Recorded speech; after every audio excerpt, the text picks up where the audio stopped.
kanisani, wewe ni Mkristo umeoa bibi kanisani. Na unataka bibi mwingine.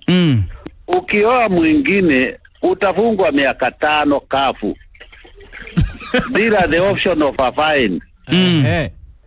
Na hiyo sheria iliwekwa na wazungu wa koloni 1934. Na bado iko kwa vitabu yetu ya sheria.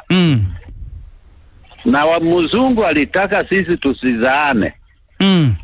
Sababu mwanaume anaitwa katika Biblia bego. Hakutaka mwanaume asabaze bego yake na sisi wa Afrika tukue wengi. Walitaka tuwe wachache ndio watufanye nini? Watupige na watumalize.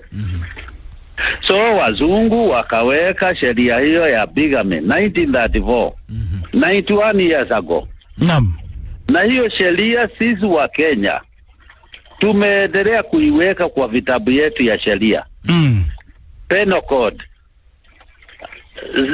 Bado hiyo sheria iko.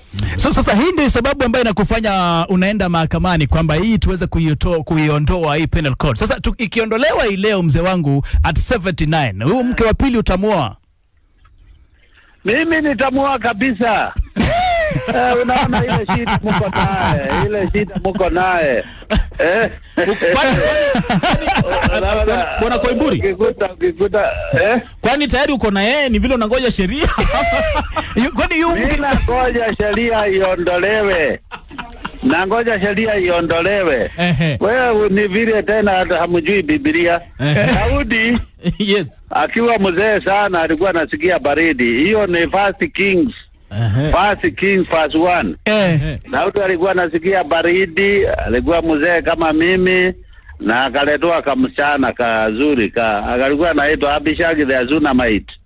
Na akaambiwa kamlaliange kifua. Na wakati kalimlalia kifua, Daudi alikufa akiwa na joto. Na Daudi ni Yesu. Okay. Kwa hivyo unasema kwamba wewe baridi kama baridi na nisumbua. Mzee wangu, mama yetu wa kwanza yuko? Ako. Na kwani sasa lakini sasa ako na baridi kama mimi. Wewe unaenda kutafuta joto huko. Lakini unasema kutafuta joto huko.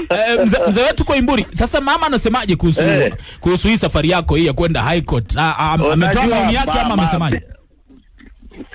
Bibi yangu baba yake alikuwa na bibi 3.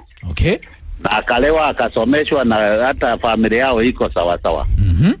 Na yangu mimi Dora mwenyewe, babu yangu alikuwa na 8 wives. Na tukalewa na tukakaa vizuri. Yes. Sasa ndio hiyo nauliza, kama Daudi alitolewa baridi na Abishagi the Shunammite, mbona Dora asitolewe? Lakini mbona imekuchukua muda mrefu sana kuweza kuamua kuchukua hatua hii? Ungeenda ukiona, ama ndio umegundua sasa kwa sababu haya? Ndio sasa macho ilifunguka juzi niliposoma Biblia. Naona Daudi hapa anatolewa baridi. Nikanane ndio baba ya Yesu. Mbona Dora asitolewe? Si mwanaume ni mwanaume.